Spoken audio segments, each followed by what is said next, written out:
Overnight, fire and fury filling the streets of Atlanta. Protesters blocking this busy Atlanta interstate and descending on this Wendy's restaurant, smashing windows and setting the building ablaze.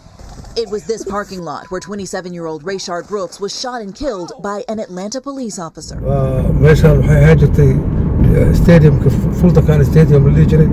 تاج كواجد المشان ومشى محمد علي كلاي وشذي 1996 أولمبيك توش كشذوا أولمبيك على مدى سنواتنا وجدين مركا دول كان أنا كقرابة جري أنا ولا يرى مركا الدواء dadka waxaan tusayaa magaalada Atlanta downtown Caracas capital Caracas meesha gobornar ku degan yahay magaaladan waa shidanta all my life most of my life meeshaan deganaa magaaladan marka luckily ilaahay waa nagu nabadgeliyay amrigan inta ka hartay waa nagu nabadgelinay. You see all my people here, everybody here. Yeah, everybody here.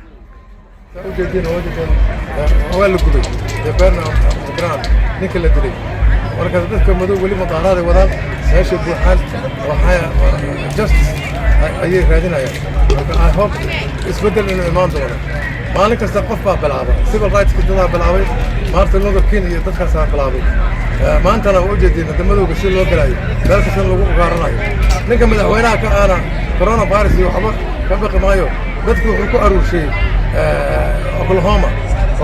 ماشي مدوغا نقول له صدق بقولك في الجدلي ده عنصريين وكاني